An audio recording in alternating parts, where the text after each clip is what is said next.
मैं हूं रहमान अजहर और अपना पसंदीदा शो देखने के लिए हमारा चैनल सब्सक्राइब करें और मजीद मालूमात के लिए बेल आइकॉन पर क्लिक करें।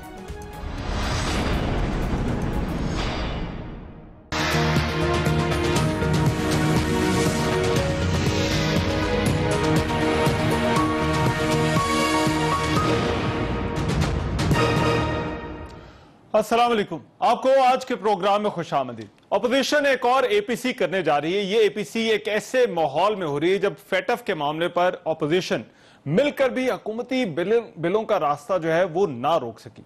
ये पहला मौका नहीं है कि अपोजिशन जमातें इस तरह से इकट्ठी होने जा रही हैं। इस मरतबा बीएनपी भी इनके साथ शामिल है। पीपल्स पार्टी के रहनुमा नैयर बुखारी ने अब से कुछ देर पहले ये कहा कि उन्हें इस एपीसी के हवाले से वफूद के नाम भी मौसूल हो चुके हैं। बिलावल भुट्टो जरदारी का नवाज शरीफ से भी राब्ता हुआ है और ये एक और अहम खबर है और उन्होंने मियां नवाज शरीफ को एपीसी में शिरकत की, वर्चुअल शिरकत की जो है वो दावत दी है। और इसी पर मरीम नवाज ने अब से थोड़ी देर पहले जो है एक ट्वीट में उनका शुक्रिया भी अदा किया है। अब तमाम अपोजिशन जमातें समझती हैं कि हुकूमत नाकाम हो चुकी है, लेकिन क्या ये जमातें मिलकर भी हुकूमत के खिलाफ कुछ कर सकती हैं? क्या ये एपीसी अपने मकासद हासिल कर सकेगी? इससे पहले अपोजिशन जमात 5 बड़े इकट्ठ हो चुके हैं। पहली मर्तबा अपोजिशन जमातें आम इंतखाबात के फौरन बाद यानी 27 जुलाई 2018 को इकट्ठी हुई थी, लेकिन पीपल्स पार्टी ने इस बैठक का बाइकआउट किया था। इजलास में 2018 के आम इंतखाबात को मुस्तरद किया गया और ऐलान किया गया कि अपोजिशन जमातें पार्लियामेंट में नहीं बैठेंगी। हुकूमत के खिलाफ तहरीक चलाने का ऐलान भी किया गया। दूसरी मर्तबा 25 अगस्त 2018 को मरी में एक इसी तरह से एपीसी हुई थी, जिसमें अपोजिशन का मुत्तफिका सदारती उम्मीदवार लाने का ऐलान हुआ था, लेकिन यह भी ना हो सका। फिर 26 जून 2019 को एक और एपीसी हुई, जिसमें अपोजिशन ने इंतखाबात में धांधली की तहकीकात करने वाली कमेटी से इस्तीफों का ऐलान किया था। राबर कमेटी भी बनाई गई और चेयरमैन सेनेट के खिलाफ तहरीके अदम एतमाद लाने का ऐलान भी किया गया। फिर एक और इसी तरह से 19 अगस्त 2019 को मौलाना फजल रहमान ने कश्मीर में पर जो है वो एक एपीसी करवाई थी और मुल्क में नए इलेक्शन का मुतालबा किया था। फिर 26 नवंबर 2019 को भी अपोजिशन की 9 जमातों ने इकट्ठे होकर कबल वक्त इंतखाबात को आईनी गैर आईनी करार देते हुए जो है ये मुतफिका मुतालबा किया था कि फौरी तौर पर नए शफाफ और गैर जानिबदार इंतखाबात जो है वो नागुज़ीर हैं और इस अज़्म का इजहार किया कि मौजूदा हुकूमत को रुखसत करके मुंतखब हुकूमत लाई जाएगी। अब एक मरतबा फिर से एपीसी होने जा रही। क्या ये एपीसी कुछ हासिल कर सकेगी? क्या इस एपीसी से हुकूमत को कोई फर्क पड़ेगा? इस पर आज के प्रोग्राम में बात होगी। साथ ही साथ कोरोना की मौजूदा सूरत हाल में जो तालीमी इदारे खोलने का फैसला है, इस पर सिंध हुकूमत ने कोरोना केसेस बढ़ने पर दूसरे मरहले में तालीमी इदारे ना खोलने भी जो है वो ऐलान किया है, जबकि वफाक और दीगर सूबे जो है वो अभी तक पहले वाले फैसले पर कायम है कि इस डिसीजन को जो है वो 22 सितंबर को जो है वो देखा जाएगा। और अब से कुछ देर पहले जो वफाकी वज़ीर तालीम है शफकत महमूद साहब, उन्होंने इस हवाले से ट्वीट भी की है। क्या ये फैसला स्कूल खोलने का जो फैसला है क्या ये इसी तरह से रहना चाहिए या इस पर नज़रसानी की जरूरत है? इस पर भी प्रोग्राम में जो है वो बात करेंगे। वेरी क्विकली मेरे साथ जो मेहमान मौजूद हैं तारुफ करा दूं। चंदाना गुलजार साहिबा पाकिस्तान तहरीक इंसाफ से जो है वो हमें ज्वाइन कर रही हैं, बहुत शुक्रिया। मेरे साथ इस्लामाबाद स्टूडियोज में मौजूद हैं सेनेटर जावेद अब्बासी साहब मुस्लिम लीग नून से जो है वो हमारे साथ आज की डिबेट में जो है वो शरीक हैं, और सईद गनी साहब पाकिस्तान पीपल्स पार्टी से वो हमें जो है वो ज्वाइन कर रहे हैं लिंक के जरिए। सईद गनी साहब आपका बहुत शुक्रिया। मैं सबसे पहले ये कोरोना के हवाले से और फिर जो स्कूल्स की पोजीशन है उस पर उससे बहस का आगाज करना चाहता हूँ। सईद गनी साहब, आप लोगों ने फैसला कर लिया कि दूसरे मरहले में जो है वो स्कूल्स को नहीं खोला जाएगा। वफाकी वजीर तालीम कहते हैं कि अभी 22 सितंबर को हमें इस सूरत हाल को देखना है, इसे मॉनिटर करना है और फिर फैसला लेना है। आप लोगों ने पहले क्यों फैसला कर लिया? रहमान, देखें, हमने जो फैसला किया वो स्कूल ना खोलने वाली बात नहीं है। 3 मराहिल में स्कूल्स खोलने थे, जिसमें आपकी यूनिवर्सिटीज, कॉलेजेस 10वीं और 9वीं जमात को 15 सितंबर को और 8वीं, 7वीं और 6ठी जमात को 21 सितंबर को, और बाकी जो प्राइमरी और प्री प्राइमरी क्लासेस हैं उनको 28 सितंबर को खोलना था। अब 21 सितंबर को जो दूसरा मरहला खुलना है, जो 8वीं, 7वीं और 6ठी जमात में है, हमने सिर्फ उसको मौखर किया है 1 हफ्ते के लिए और हम ये चाहते हैं कि ये भी अब 28 सितंबर को खुले, जब प्राइमरी और प्री प्राइमरी हम खोलेंगे। अच्छा, अब अगर 22 तारीख को मीटिंग करनी है तो फिर 21 वाला फैसला तो हम नहीं कर सकते थे, वो तो फिर इम्प्लीमेंट हो जाना था। मैं चूंकि खुद रोजाना सुबह 7:30 बजे घर से निकलता हूँ और कोई 3.5-4 घंटे तक जो स्कूल का टाइम होता है मुख्तलिफ इलाकों में स्कूल में जाता हूँ और अचानक चला जाता हूँ, जो स्कूल मेरे रास्ते में आते हैं वहां मैं चला जाता हूँ। तो जो सूरत हाल मैंने देखी है वो मजमूई तौर पर इत्मीनान बख्श नहीं है। कुछ स्कूल्स में बहुत अच्छी है, इसमें कोई डाउट नहीं है, सरकारी भी हैं उसमें प्राइवेट भी हैं, लेकिन कुछ स्कूल ऐसे हैं जो बहुत बुरी तरह से वायलेट कर रहे हैं इन चीजों को। और ना सिर्फ ये कि SOPs पे अमल दरामद प्रॉपर नहीं है, बल्कि छोटे बच्चे जिनके लिए क्लासेस अभी हमने नहीं खोली हैं, उन बच्चों को भी बुलाया जाता है और बगैर मास्क के, बगैर फासले के उनको बच्चों को एक ही क्लास में बिल्कुल भर के आम दिनों की तरह बिठाया जाता है। मगर ये ऐसा लगता है, देखिए ऐसा लगता है कि जैसे आपने ये फैसला कर लिया, एक नेशनल कोऑर्डिनेशन जो है वो उसके लिए इदारा भी जो NCOC वो भी मौजूद है, वहां पर जो है वो अगर ये फैसला हो जाता तो क्या ये बेहतर नहीं होता कि सिंध अपना अलग फैसला करने की बजाय पूरे पाकिस्तान के साथ मिलकर जो है ये फैसला करता कि आया दूसरे मरहले में जाना है, नहीं जाना है, या कब जाना है? देखिए, पहली बात मैं अफसोस करूं कि तालीमी हवाले से जो भी फैसले होते हैं NCOC तस्दीक करती है, मौसत करती है। एक हमारी कमेटी है, इंटर प्रोविंशियल मिनिस्टर्स कमेटी, जिसमें तमाम मुल्क के जो सूबाई वज़राए तालीम हैं वो शामिल होते हैं और फेडरल मिनिस्टर्स को चेयर करते हैं।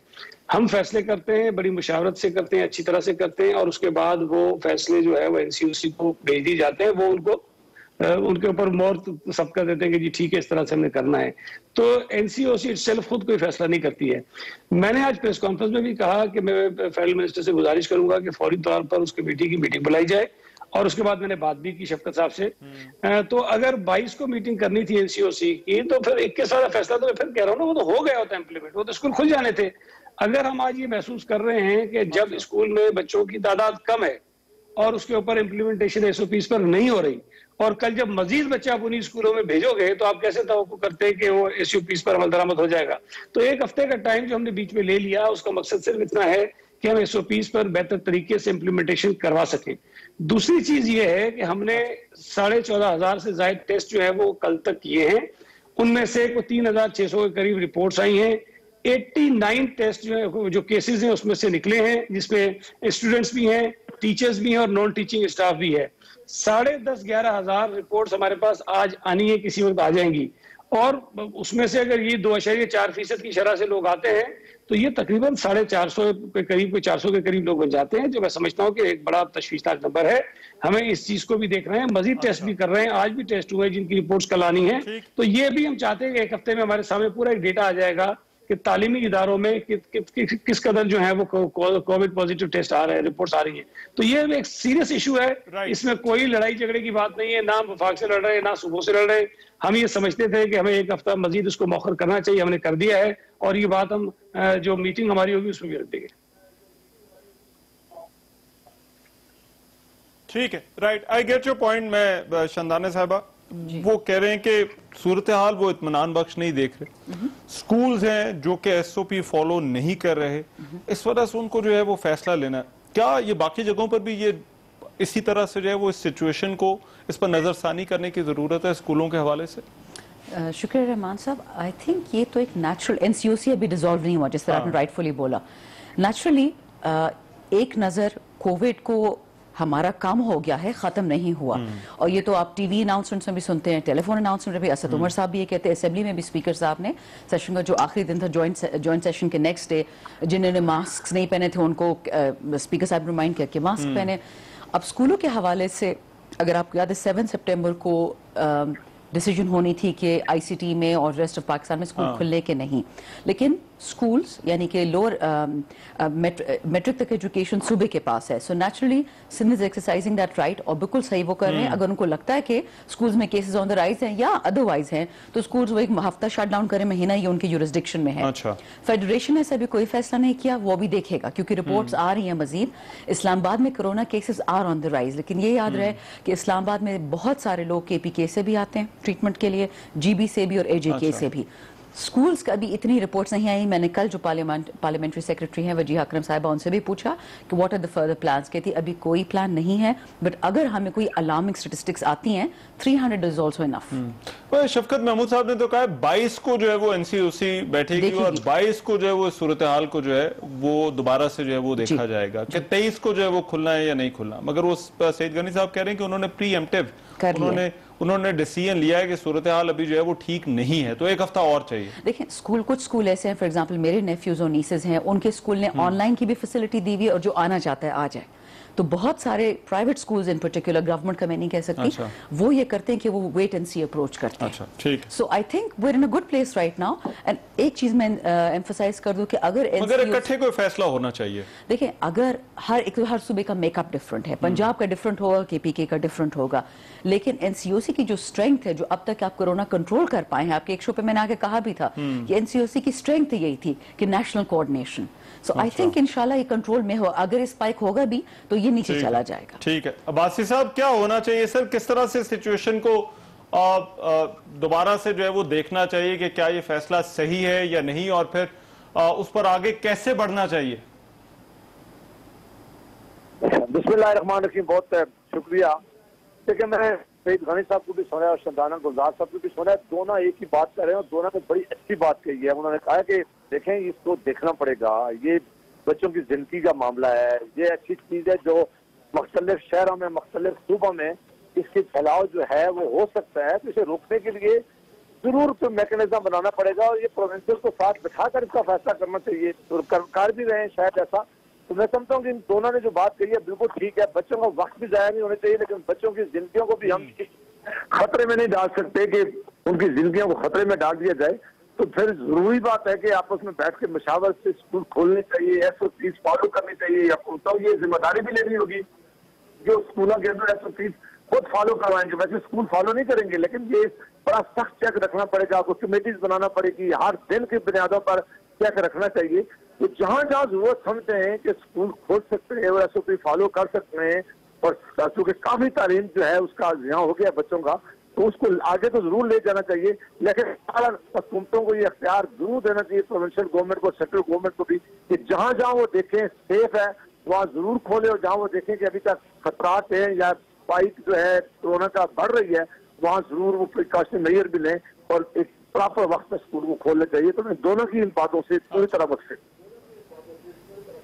ठीक है। और मैं सईद गनी साहब, कोऑर्डिनेशन इसमें जो है वो बड़ी जरूरी है, खासतौर पर एक तो आपके अपने सूबे के अंदर जारी बात है मुख्तलिफ जगहों पर जहां पर जो है स्कूल खुले हैं, मगर विफाक के साथ भी आपकी कोऑर्डिनेशन जो है वो बड़ी जरूरी है इस हवाले से। तो 22 को भी जो है वो आप इसी तरह से अपनी तजवीज जो है वो सामने रखेंगे, जो आप देख रहे हैं ट्रेंड अपने सूबे के अंदर, कोरोना के जो केसेस की रिपोर्ट्स आप तक जो है वो पहुंच रही हैं? यकीनन बिल्कुल शेयर करेंगे, लेकिन एक चीज मैं बिल्कुल वजाहत से कह दूं, खुदा न खास्ता हमने कोई ऐसा काम नहीं कर दिया जिससे कोई नुकसान का अंदेशा है। एहतियाती तदबीर इख्तियार की, अल्लाह करे कि हमारे खदशात गलत हो। जो हम सोच रहे हैं जिसकी वजह से हमने एक हफ्ता आगे बढ़ाया है, वो हमारे सारे जो अंदाजे हैं वो गलत साबित हो जाएं। मैं तो दुआ करता हूँ अल्लाह ताला करे ऐसा ही हो, लेकिन खुदा ना करे अगर मेरे खदशात दुरुस्त हैं तो फिर मैं समझता हूँ कि एक हफ्ता मजीद स्कूल आगे बढ़ाने से कोई फर्क नहीं पड़ता। और इस बात को महसूस कर लेंगे सब लोग, हम अपना डेटा शेयर करेंगे, अपनी सारी सूरत बताएंगे। और मैं आपसे ये कह रहा हूँ ना कि मैंने खुद जो विजिट किया, मैं यकीन नहीं कर रहा, चले जो हमारे फील्ड ऑफिसर हमें बता रहे हैं, हमारे और लोग जो हमें बता रहे हैं, जो हमें शिकायत आ रही है, छोड़ दो सबको, सब गलत होगी। लेकिन जो मैंने खुद अपनी आंखों से जाकर देखा है, मुझे ये बताइए, जो आप एक हफ्ता आगे करने वाली बात करें, आपका सिचुएशन को किस तरह से असेस, किन पैमानों की बुनियाद पर जो है वो करें? एक तो आपने उन रिपोर्ट्स का जिक्र किया जो आप टेस्ट कर रहे हैं, इसके अलावा भी आप देख रहे हैं कि सूरत हाल एक हफ्ते में आप किस तरह से असेस कर सकते हैं कि क्या वाकई जो है वो स्कूल खुलने के काबिल हैं या नहीं है? ये जरा थोड़ी सी जरा वजाहत कर। जी, मैं ऐसा कर दूं। देखें, पहली बात तो ये है कि ये जो 3 फेजेस रखे गए थे वो ऐसे ही नहीं किए गए थे, उसके पीछे वो रीजनिंग थी बड़ी अच्छी।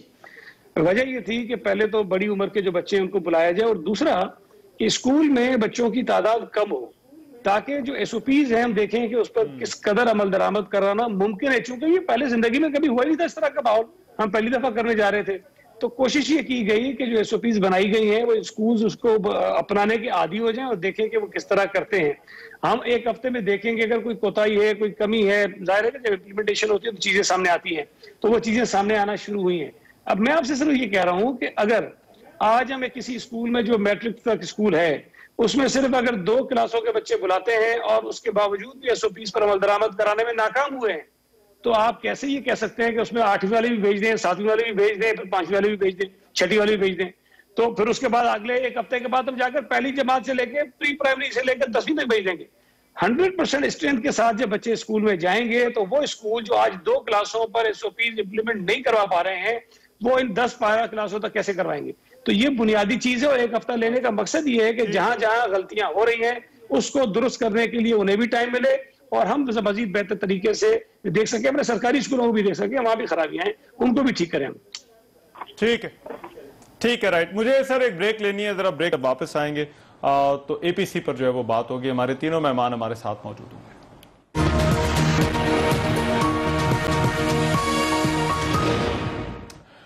ब्रेक के बाद प्रोग्राम में एक मरतबा फिर से खुशामदीद। 20 सितंबर को होने वाली एपीसी, क्या ऑपोजिशन जो है वो हुकूमत के लिए कोई परेशानी पैदा कर सकेगी और फिर हुकूमत इस एपीसी को किस तरह से जो है वो देख रही है, इस पर अब जरा डिबेट कर लेते हैं। शंदाना गुलजार साहबा, ऑप्टिक्स बिलावल भुट्टो जो है वो मियां नवाज शरीफ से राब्ता कर रहे हैं, मियां नवाज शरीफ को वो वर्चुअल शिरकत की जो है वो दावत दे रहे हैं, आज वफूद के नाम भी जो है वो मिल गए।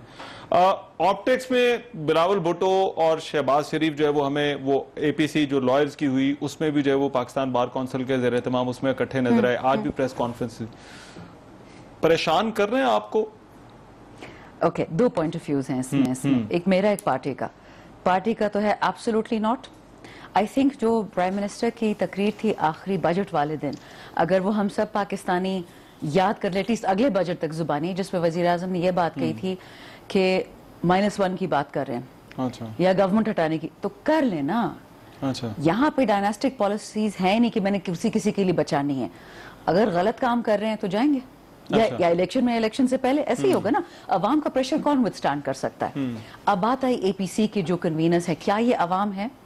नहीं, बट ये अवाम के रिप्रेजेंटेटिव्स है, राइट? अच्छा। अब प्रिजम्पशन ये है कि ये लोग इकट्ठे हो रहे हैं ताकि अवाम जो हमसे नाराज है हमें हटा दे, बट अवाम से हमसे पीटीआई की भी हमसे नाराज है, महंगाई पे, पेट्रोल पे, बिजली पे। तो फिर व्हाट इज इट कि एपीसी में ऐसी क्या चीज है जो नई है, जो हमें पहले से नहीं पता? ठीक, वो ये है कि जो ये डायनेस्टिक पार्टीज थी वो इकट्ठी हो गई हैं, या मेरी एनालिसिस है, और ये कोशिश कर रही हैं कि जिनका कॉमन एनिमी है which is the prime minister Imran Khan, उसको हम हटा दें। चाहे वो -1 फॉर्मूला हो, चाहे नेशनल गवर्नमेंट आती है, चाहे नए इलेक्शन होते हैं, बट ये जाएं। अब अगर जेयूआई का देखें, एमएमए की बात नहीं करें, जेयूआई का देखें तो जेयूआईएफ का इन पर्टिकुलर वो ये है कि क्योंकि उनकी इस दफा मतलब लीडरशिप गायब है, ठीक है, उनके बाकी मेंबर्स हैं तो उनको वो थोड़ा सा खटक रहा है क्योंकि वो ट्रेडिशनल पॉलिटिशियंस थे।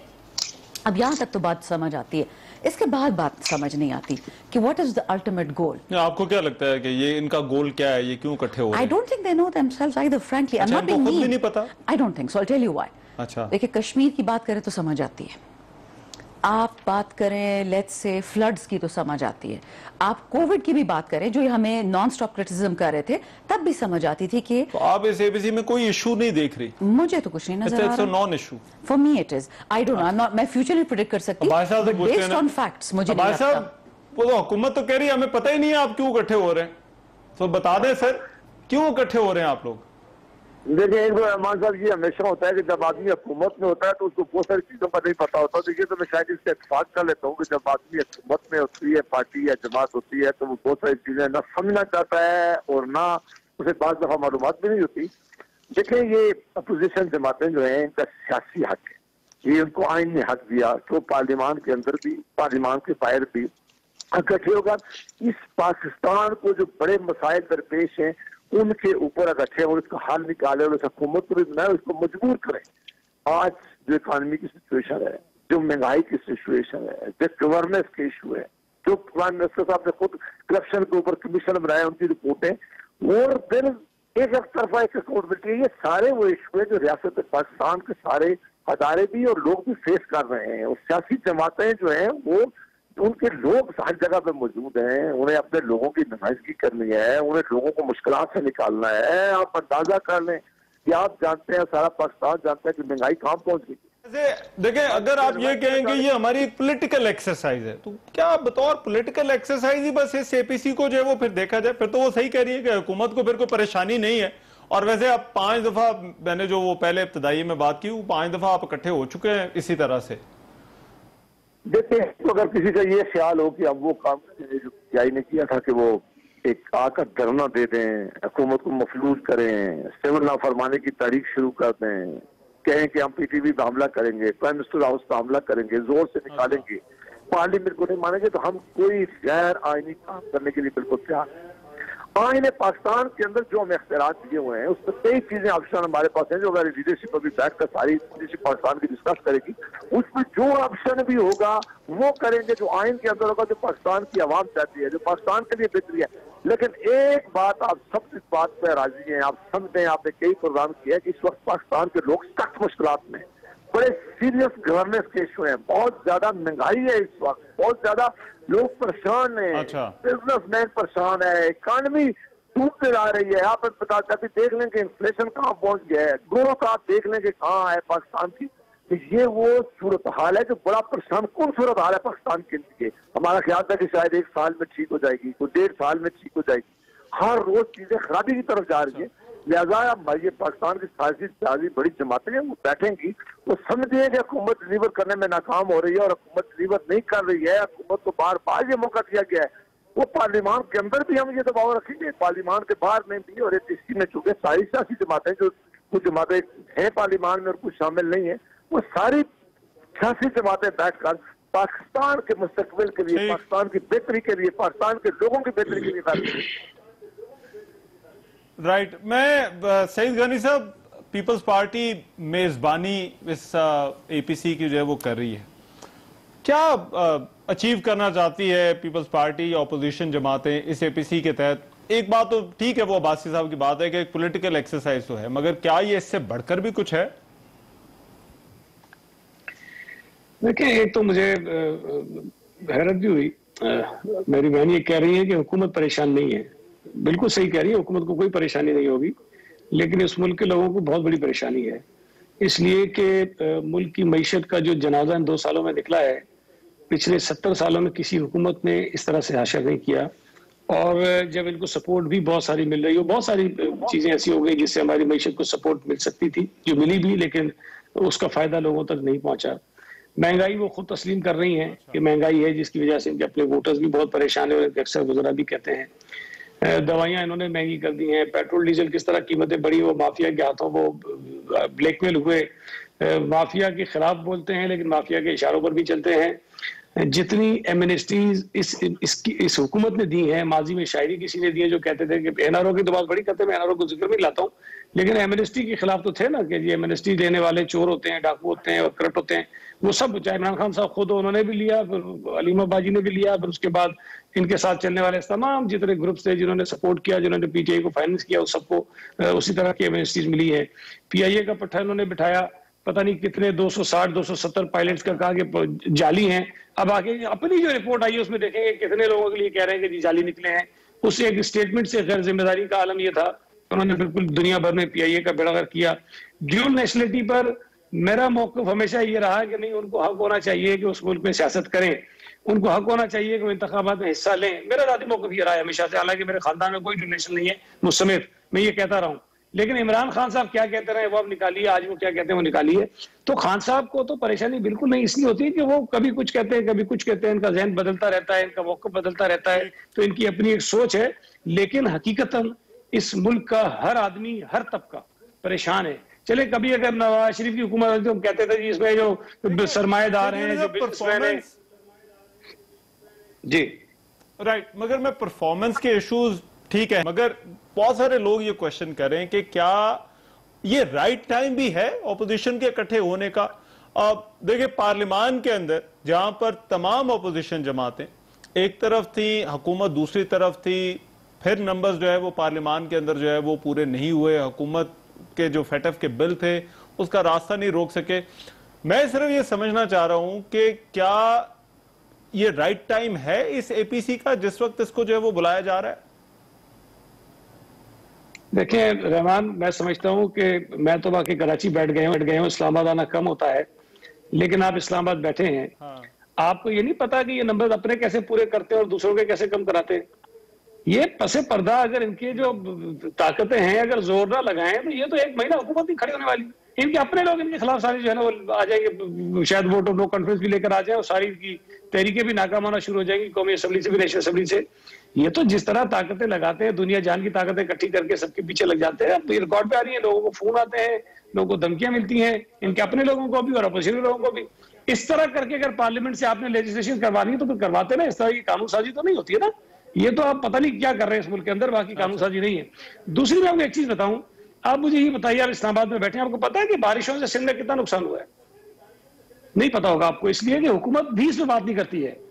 किसी मुल्क के एक बड़े सूबे में 25 लाख से ज्यादा लोग सड़कों पर रह रहे हों, जिनके घर डूब गए हों, और वफाकी हुकूमत के कानों पे जू तक नहीं देंगे अभी तक।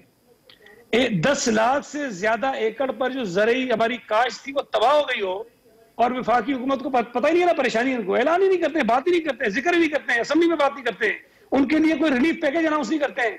2010 और 11 में भी ये सब कुछ हुआ था, लेकिन उस correct me if I am wrong, वजीर आजम आते हैं 1.1 ट्रिलियन का पैकेज जो है वो देकर जाते हैं।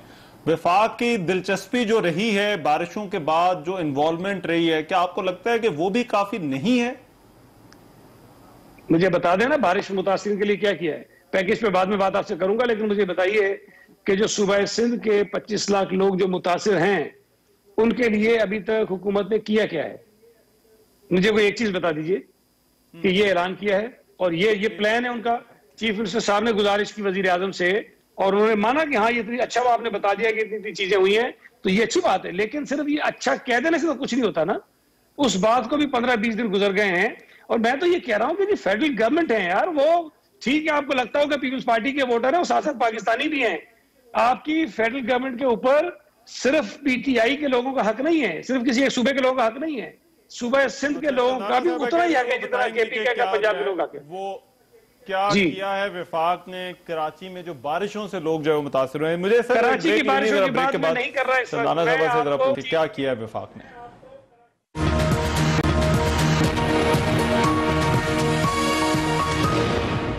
ब्रेक के बाद प्रोग्राम में एक मरतबा फिर से खुशामदीद। शंदाना गुलजार साहब, ब्रेक पर जाने से पहले जो सवाल सईद गनी साहब ने छोड़ा था कि बताएं कि वफाक ने सिंध के लिए जो है वो क्या किया है। शुक्रिया रहमान साहब, ये क्वेश्चन मुझे बहुत फनी हमेशा इसलिए लगता है जब भी कोई सवाल पूछता है, हम सिंध का नाम क्यों लेते हैं? सिंध कोई पाकिस्तान से बाहर तो नहीं ना, पाकिस्तान के अंदर ही है। तो what about Balochistan, what about KPK, what about Punjab, हम ये सिंध के सवाल पूछते क्यों हैं? ये कोई अच्छी एग्जाम्पल नहीं, बट हमेशा लोग कहते हैं ना कि जब आप खुद ही थोड़े से गिल्टी होते हैं तो आप पिन पॉइंट उधर ही करते हैं। अच्छा, लेटेस्ट फ्लड से ले लेते हैं। फ्लड्स क्यों आए कराची में? सिंध की बात अलग करेंगे, कराची में क्यों आए?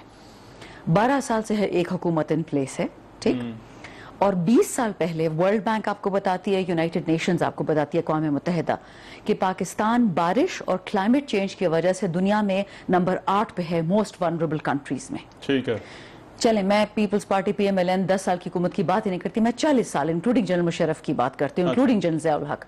किसी ने मुल्क में डैम बनाया? किसी ने मुल्क में ये ख्याल किया कि शायद हालात खराब होंगे?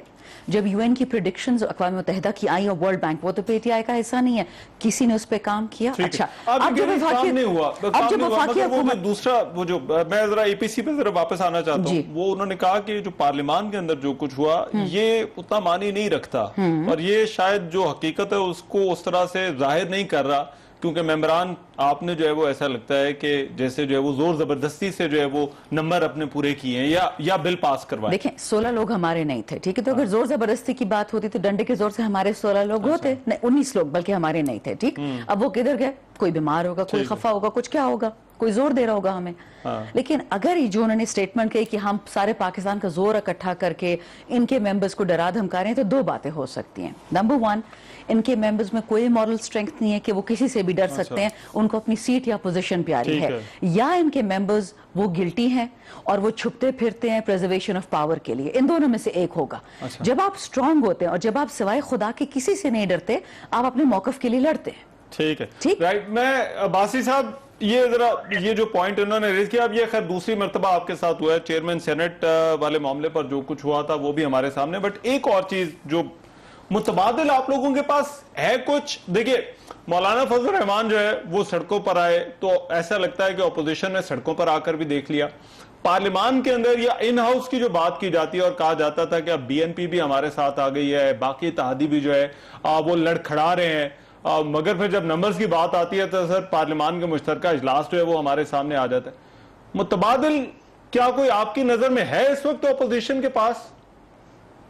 देखें, आप बड़े सीनियर जर्नलिस्ट हैं, बहुत जमाने से आप कवर कर रहे हैं। ये बहुत जरूरी है कि अपोजिशन का तमाम पार्लियामान के अंदर जितने जहां भी डेमोक्रेसी है, अपोजिशन का एक रोल होता है।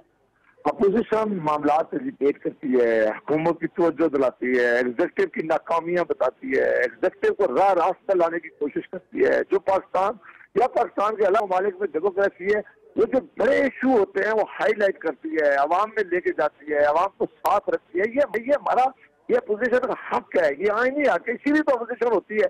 जाहिर है हम समझते हैं कि हुकूमत जो है वो डिलीवर करने में पूरी तरह नाकाम हुई है। हम समझते हैं कि बहुत सीरियस इकॉनमी जो है वो बहुत खादी की तरफ चली गई है। हम समझते हैं कि इन्वेस्टमेंट पाकिस्तान में नहीं आ रही है। हम समझते हैं कि पाकिस्तान के अंदर जो बिजनेस है वो पूरी तरह खराब हो गया है। ये वो ऐसी सूरत हाल है जिस सूरत हाल से और गवर्नमेंट के बड़े इशू है, सूबों के इशू आप देख लें, अभी फ्लड के इशू आए हैं, कितना बड़ा सूबों में जो है नुकसान हुआ है। ये कौन इसकी जिम्मेदारी लेगा? ये जिम्मेदारी जाहिर है प्रोविंशियल गवर्नमेंट की, जाए वो फेडरल गवर्नमेंट भी अपनी जिम्मेदारी पूरी करेगी। तो हम सबका ये है पाकिस्तान को आगे ले जाने के लिए हम इकट्ठे होकर कोई काम उठाएंगे। हमने कहा गैर कानूनी का कोई गैर आईनी इकराम करने के लिए बिल्कुल तैयार नहीं है। तो पार्लियामान के अंदर भी हम करेंगे, पार्लियामान के बाहर भी करेंगे। वो बात आपकी बिल्कुल ठीक है, but as a political observer देखिए मेरे ज़हन में तो यही सवाल आता है ना कि भाई आपके पास मुतबादिल क्या है? आप सब लोग इकट्ठे होंगे, एक लाए अमल पर मुत्तफिक होंगे, मगर वो लाए अमल सर आपकी नजर में क्या हो क्या सकता है सर? मैं ये कह दूं, को क्या करना चाहिए अपना किरदार अदा करने के लिए? आईने पाकिस्तान ने कई जो है वो मैकेनिज्म बताए हुए हैं, वो हाउस के अंदर भी हाउस से बाहर भी। वो जाहिर है अभी एक बार एपीसी जाने डिस्कशन होगी, उसकी मीटिंग होने जा रही है। वो आज इस बात से नहीं बताया जा सकता कि वो क्या फैसला करेंगे, उन्हें क्या फैसला करना चाहिए, लेकिन वो फैसला करना चाहिए जिससे पाकिस्तान के लोगों की जिंदगी में बेहतरी आए, जो पाकिस्तान के लोग मुश्किलात में उनको निकाला जाए, जो गवर्नेंस के इशू किए जाए, जो करप्शन की बड़ी दास्तानें हैं उन पर बात करेंगे और फिर कुछ कल अमल अख्तियार करेगी। केंद्र अपोजिशन की जमातें ये पूरी तरह समझते हैं कि हुकूमत को जो टाइम मिला था उसमें हुकूमत डिलीवर करने में जो भी वादा किया, जो फील्ड में भी किया है, घर बनाने का किया है, इन्वेस्टमेंट आने का किया है, डैम बनाने का किया है, नौकरियां देने का किया है, आप देख रहे हो सारी चीजों में वो डिलीवर नहीं कर सकी। तो जब हुकूमत ने डिलीवर नहीं करती मुझे सर तो मैं एक ब्रेक के बाद जरा वापस आने दे, मैं सईद गनी साहब के सामने ये सवाल रखूंगा कि क्या अपोजिशन के पास कोई मुतबादिल या नहीं?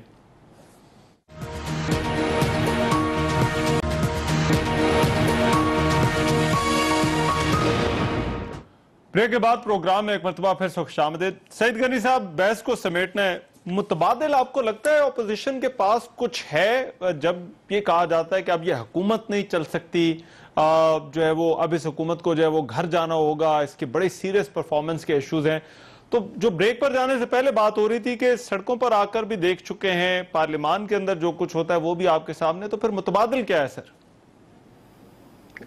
देखिए, एक तो मुझे आप बताइए, मैं तो जो इंडिपेंडेंट लोगों के दर्जे भी पढ़ता हूँ, जो अच्छे लिखने वाले लोग हैं उनको भी, उनकी भी राइटिंग देखता हूँ। क्या इस हुकूमत के परफॉर्मेंस के इश्यूज नहीं है? क्या इस हुकूमत के गवर्नेंस के इश्यूज नहीं है? क्या ये हुकूमत हर चीज में नाकाम नहीं हुई है?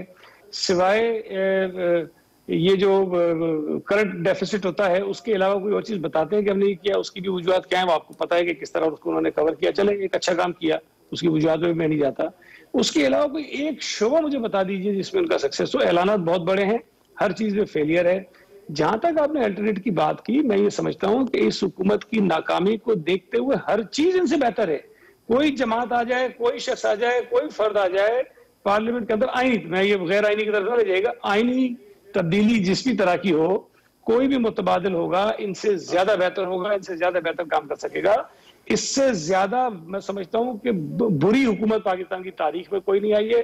जिनके ऊपर ये करप्शन के इल्जाम लगाते थे, जिनके ऊपर चोर और डाकू का इल्जाम लगाते थे, उनकी हुकूमतों के अगर फिगर उठा के देखें, स्टेटिस्टिक्स उठा के देखें, तो इनकी हुकूमतें लाख दर्जा बेहतर है, लाख दर्जा बेहतर है। तो मैं ये समझता हूं कि जब ऑपोजिशन मिलकर बैठेगी, और ये बात ध्यान में रखें कि सियासी जमातें जो हैं वो आवाम की तर्जुमान होती हैं, अवाम के हुकूक के लिए, अवाम के इश्यूज पे बात करना उनका जिम्मेदारी में शामिल है।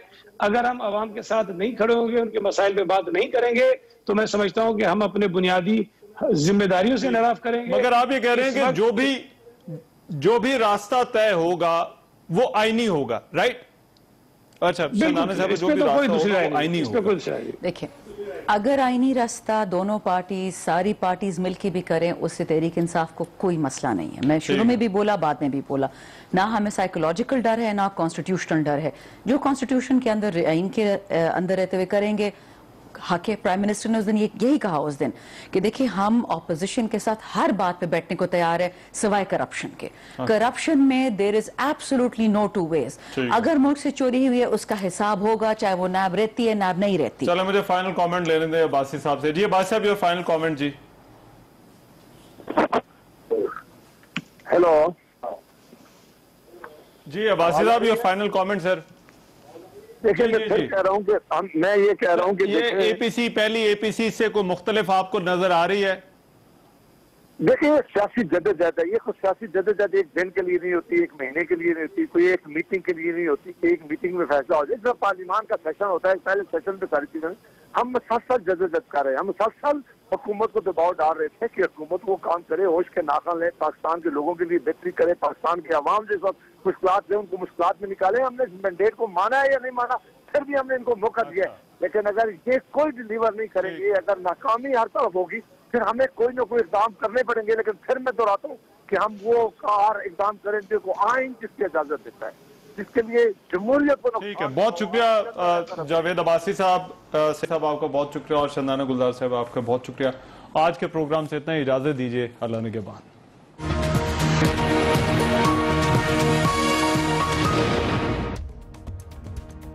मैं हूं रहमान अजहर, और अपना पसंदीदा शो देखने के लिए हमारा चैनल सब्सक्राइब करें और मजीद मालूमात के लिए बेल आइकॉन पर क्लिक करें।